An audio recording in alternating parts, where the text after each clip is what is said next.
Hey, I was going through my YouTube studio after receiving a notification and I noticed something weird happening. This right here is a screenshot of my YouTube studio manager. On the left is the published comments side, on the right is the held for review side. There is nothing in the held for review side. However, 9 minutes ago, Thought Contagion left a comment on the video that you see there on the right of his comment.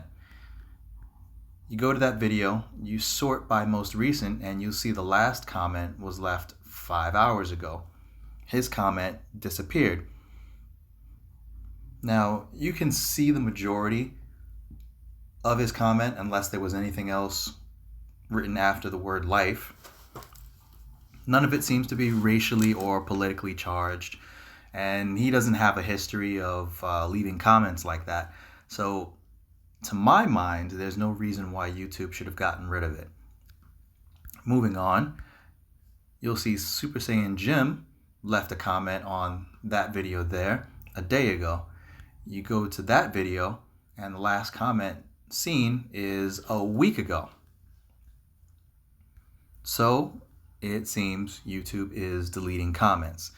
Now, I know in the past they would remove comments having to do with extreme politics, anything to the extreme left or the extreme right, anything having to do with negative comments about China, and a couple of other things they would just randomly delete. I did a search to see if anybody else was having comments removed, and I found this video here. It's 10 months old, so I don't think it's really relevant to me, but it's the only one that I could really find. This guy did a live stream, and he had his friends post different words in his comment section, some of them racially charged, to see which ones YouTube deleted and which ones they left. And YouTube was pretty consistent with the wording they chose to remove. Again, I don't think any of that applies to the comments that are missing on my side. However, I did notice one thing that I had overlooked. If you notice on this screenshot here, he has comments that were published. This is 10 months ago. 10 months ago. Comments that were published, comments held for review, and comments that are likely spam. I do remember having that section, likely spam. And if you go back and take a look, there's no likely spam section. So those comments probably got moved to the likely spam section, but I don't have access to that anymore. Something I'll have to look into, but nothing I can do about it right now. So, other things I was looking at, not related to the comments, or maybe partially related to the comments, because I was having a conversation with a friend of mine about censorship and the fact that they are now censoring anything having to do with what happened at the Capitol, the riot or the insurrection, whatever name you want to give it. Videos that broadcasted what was going on live are being deleted, which I don't think is the answer. On top of that, Trump's Twitter account was suspended for spreading lies. It's probably more to it than that. It's probably spreading lies that incited people to take actions, well, the actions that happened at the Capitol. Still, though, I'm not a fan of censoring anything because of that. Well, especially because of lies.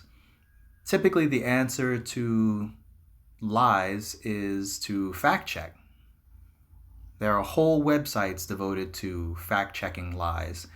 And if the president wants to go and spread misinformation or lies, I think it's the duty of the people to go behind him and fact-check it and spread the truth or the facts. It's up to people to decide for themselves what's truth and what's the lie. I don't think we should have a company or a media outlet or any one particular person tell us this is the truth. I think they should be laying out the facts, laying out the evidence, what's there, and you decide for yourself. Had they told all of the facts, had been transparent on everything that was going on in the Capitol, I don't think you would have that mob up there. What I mean by that is they were going up there to disrupt the count, the voting process, the confirmation of the voting process. They were going up there to disrupt that because Trump believes the election was rigged and that he actually won. Whether you believe that's true or false is entirely up to you.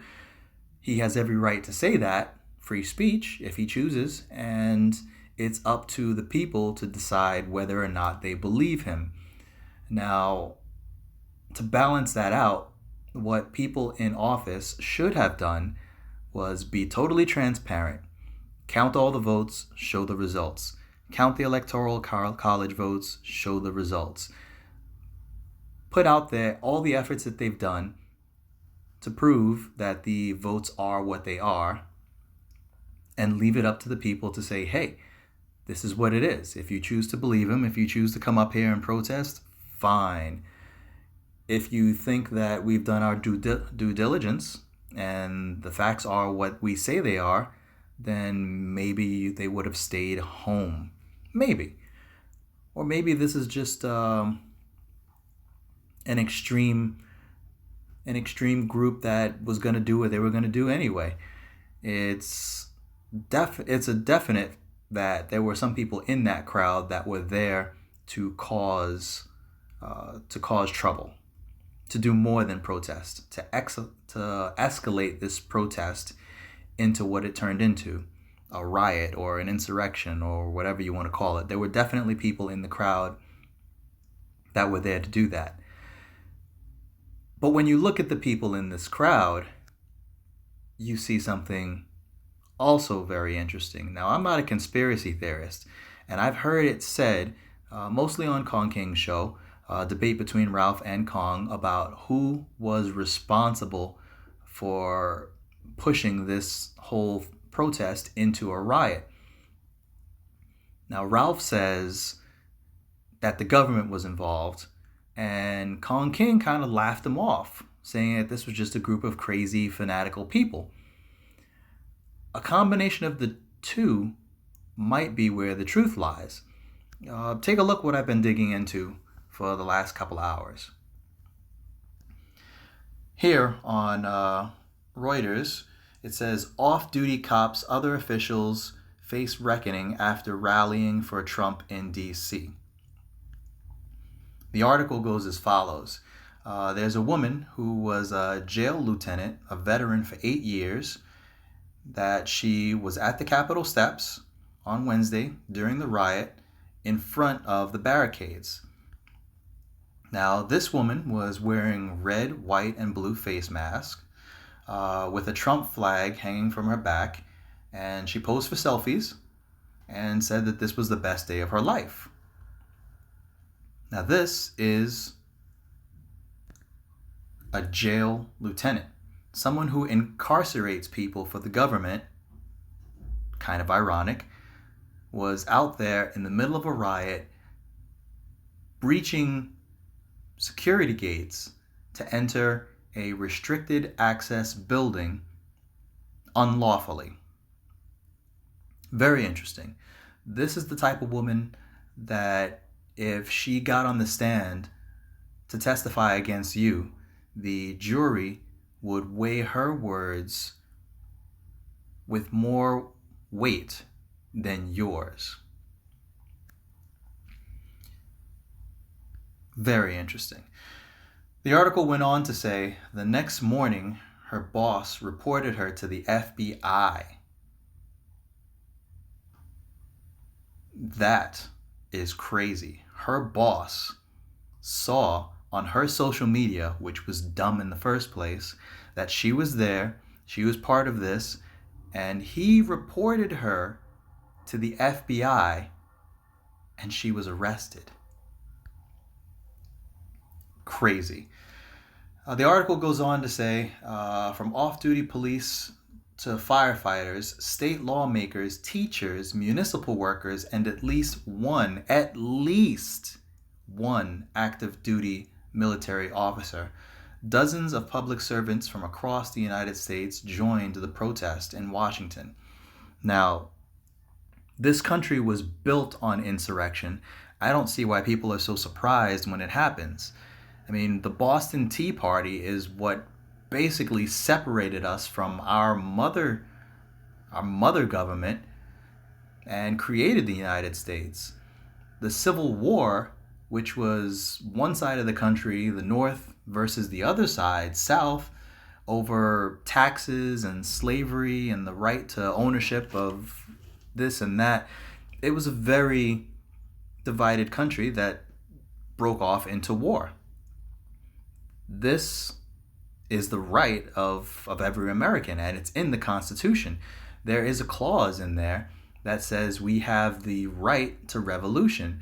Should we believe that the government is not treating us fairly, it says it right there in the Constitution that we should take up arms and overthrow them. Now, these people were exercising their constitutional right. Whether they were in the right or misguided is another matter altogether. And I'm kind of glad that the people, or the majority of the people that were arrested during this riot, are only facing unlawful entry charges.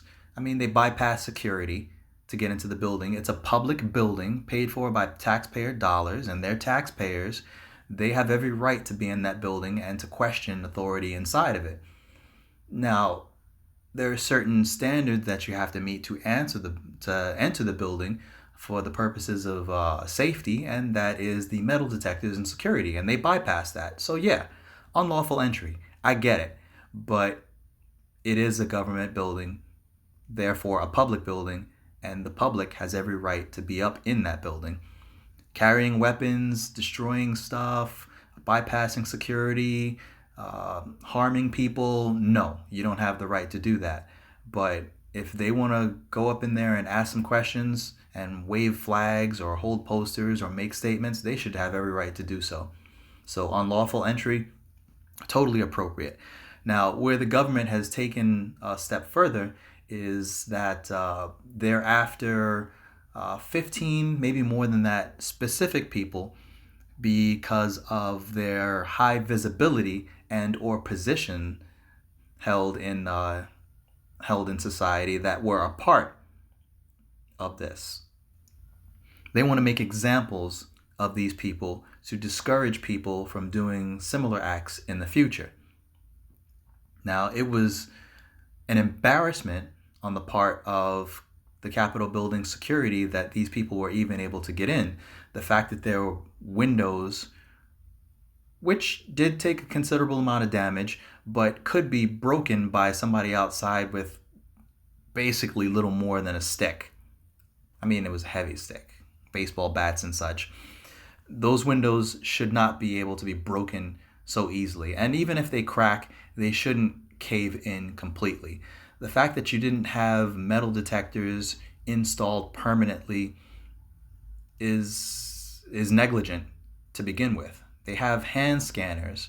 They should have the whole front door rigged with a metal detector. The fact that the doors cannot automatically close were not steel reinforced, they should be bomb proof, or at least blast proof. At the very least, bulletproof. But no, these were simple wooden doors that the people were able to crash through, metal barricades held by police officers, 5-10 police officers holding back thousands of people. And this is the security measures that were put in place to hold lawmakers safe. You have senators in there. You have some of what they think are the most important people in our democracy housed in these buildings, performing their duties in these buildings, and you have piss poor security. Tell you the truth, a public school is more secure from what I've seen. They have metal detectors at the front doors. They have iron doors, iron and steel doors that close that don't have handles on the outside, so you can't even pull on it. You can't attempt to open a school door. The windows are high enough up that you can't readily swing at it and break them in some cases. Most schools now, the windows are at least on the first floor, are at least 8 to 10 feet up. So if you were going to climb up and then start whacking at it with something, you're not going to have stable footing or enough strength to break into one anyway. You might crack it, but you're going to be in such a bad position that you'll probably fall. My point is, if you have children inside of a school more protected than people who have access to the nuclear codes and the ability to wage war or sign death warrants on people, I think it's a little lopsided. Anyway, moving on. It goes on to state at least 50 elected officials and others in the public sector are facing internal inquiries or investigation that in some cases have resulted in temporary suspensions, pending investigations. Let's see, based on news reports and video footage. So it seems like a lot of public officials are involved in setting up and encouraging this thing. I mean, think about it. You have 5,000 plus people who were communicating on Reddit, Twitter, Facebook, organizing the who, what, when, wheres, and hows this whole thing was going to go down, and the FBI is oblivious to it. And I've heard from some parts that the FBI was aware of it and they contacted Capitol officials telling them what was going on, and they failed to act. They have these what they call unscalable fences, which to me look totally scalable, that they can install and take and remove in just a matter of hours. Had they known that 5,000 people were coming down to the protest, these things should have been set up the day before. Didn't happen. And that is where their embarrassment comes from. That's why they're going hard on these 15 plus key people.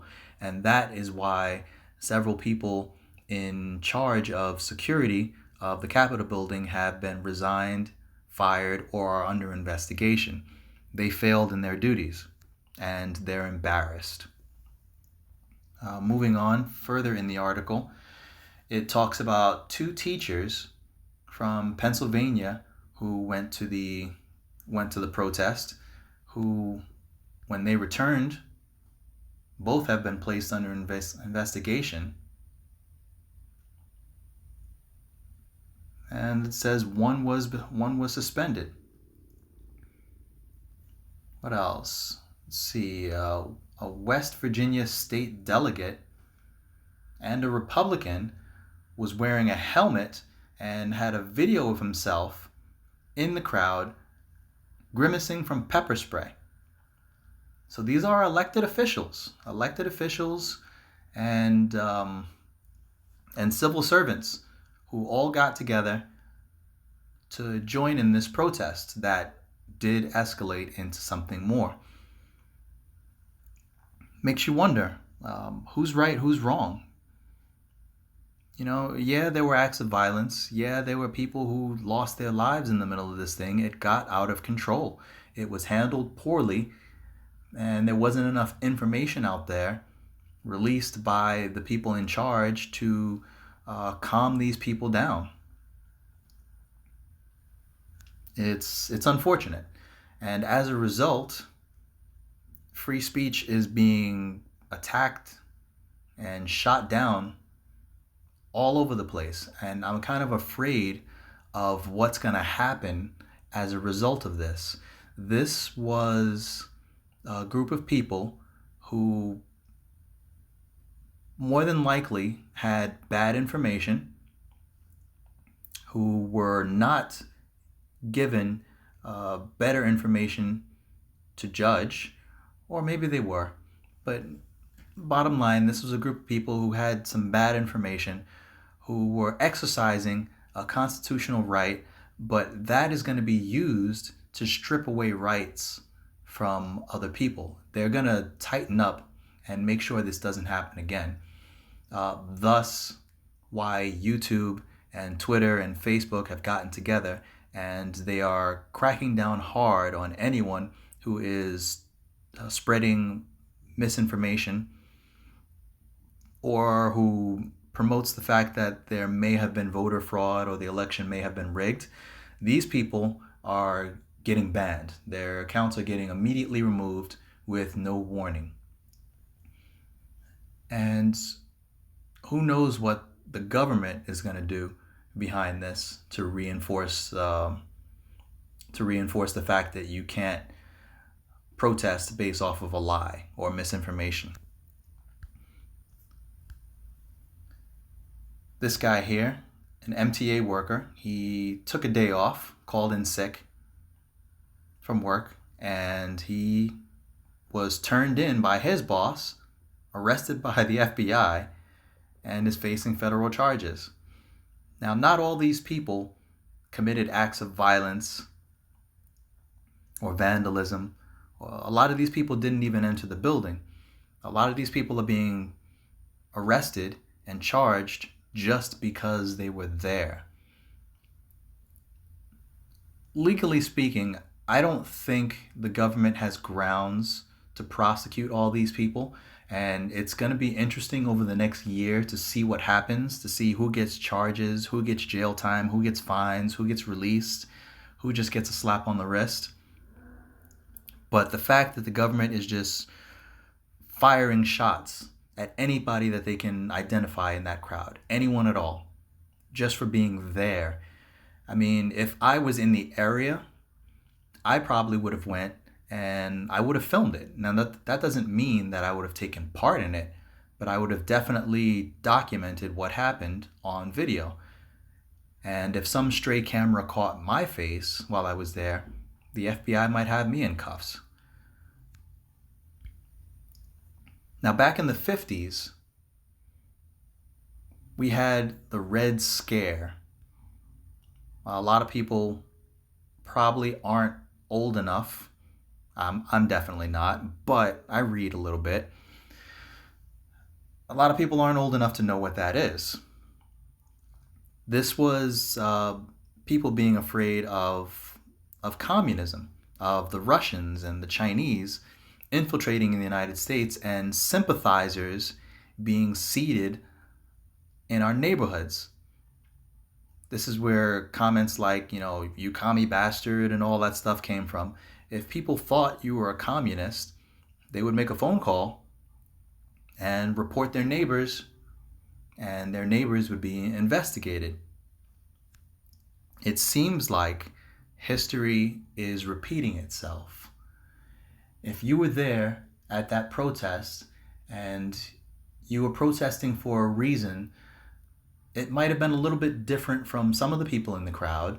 Maybe some people in the crowd were intentionally pushing a falsehood. Maybe some were misled. Maybe some were there for different reasons altogether. But if you were seen, they're coming for you. And your boss or your neighbor or somebody might report you. The Red Menace. Report all suspected communist activity.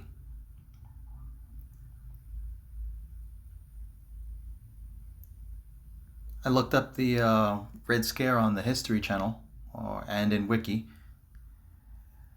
And this is what it said about it. It was, the Red Scare was hysteria, which we're definitely in the middle of right now, over the perceived threat of communism or a far left or far right political view, which is exactly what we're dealing with, seeping its way into our way of life. And these people were pointed out and arrested. They were blacklisted in Hollywood. You weren't able to work again if it even came across a little bit that you were sympathizing with these people. Not just actors, screenwriters, directors, musicians. You were blacklisted and you were never able to work again. Similar to what's happening now, these teachers, these police officers, these elected officials, these MTA workers, after this, will they be able to get a normal job? Definitely not with the companies that they were fired from. Definitely not. Or anywhere in that field, probably. But what about if they wanted to go into retail or Uber driver or something else? It'd be interesting to see the effects of these arrests, these sweeping arrests on the people that are caught up in it. I had a conversation with a friend of mine. I might have mentioned that earlier. We had a back and forth about our right to tell lies and free speech and clarifying these lies. And it strayed off into lizard people. And I'll explain how that popped up in a second. But basically, what I said to him was, this was towards the end of the conversation, to bring it all together, censorship only serves to make it look like killing 40 people at a wedding party is patriotic or didn't happen. That was referring to Obama. He had the most drone strikes of any president in U.S. history. Granted, drones are a recent thing, but drone strikes were used on targets that were suspected to have housed a particular person at any point during the past. Now, this particular instance where 40 people were killed at a wedding party, these people were associated with what we classify as a terrorist, and it was possible that he might show up at this wedding. So they nuked it, and they killed 40 people. They did not get their target. They got a whole bunch of civilians that had nothing to do with it. Women, children, random people.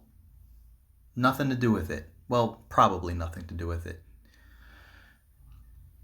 Now, Obama, not that I'm saying he did anything wrong as a president outside of this. I mean, it's debatable. Was he a good president, bad president? Yeah, he did some good. Yeah, he did some bad. But how can we as a people ignore the fact that he killed innocent civilians? He signed off on this to happen. He was aware of it, and he never said, look, we got to stop. We can't do this. They had targets classified as military personnel, and the only standard for them to be classified as military personnel is that they were male and over the age of 13.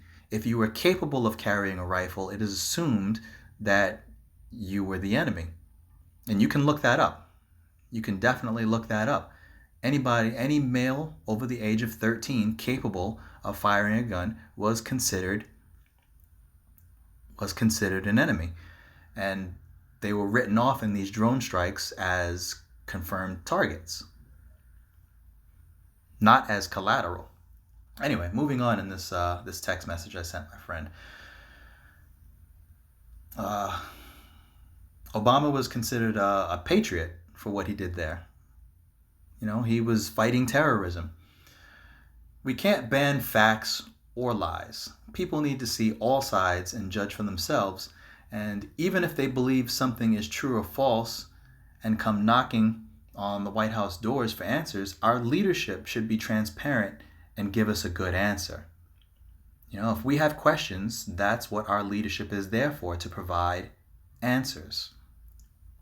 Facts and evidence, counting all votes, even electoral votes, may have avoided the riot. But the media was pressed to push the narrative like lizard people, and people responded. Now, he kind of laughed off my lizard people comment. We got into a little back and forth there. The whole point behind my lizard people comment was that the media,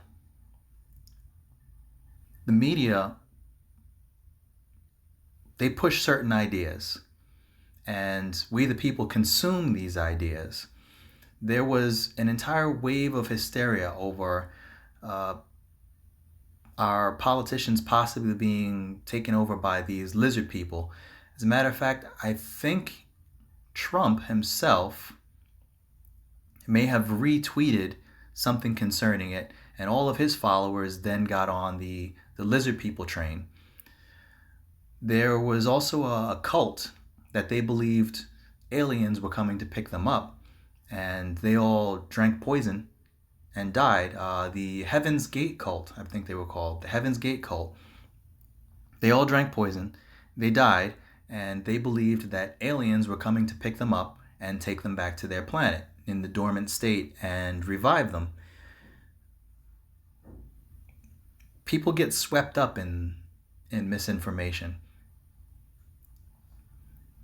And you got to combat this with the truth, with facts. You can't go and just arrest people because they believe lizard men exist, or they believe in spaghetti monsters or aliens or whatever.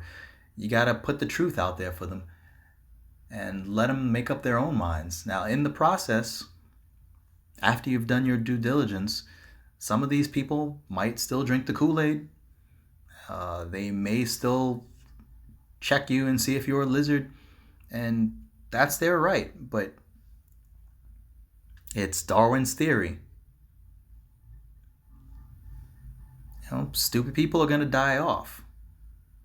But that doesn't mean we shouldn't give them the chance to not be stupid.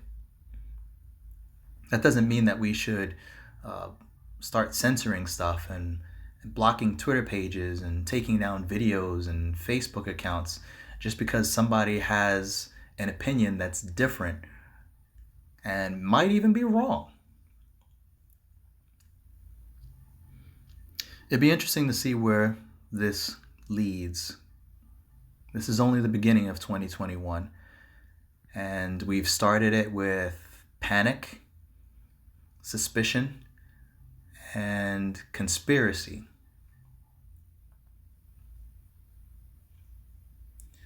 In the past, events like 9/11, where there was panic, suspicion, and conspiracy, the government has responded with more regulation. So keep your eyes open and watch where this leads. This whole thing is going to be used as a talking point by government officials for more regulation, more control over free speech, the internet, and maybe the next application you fill out, they might ask you, what's your political affiliation? You might be denied a job because of it in the future. Keep your eye on the ball for 2021,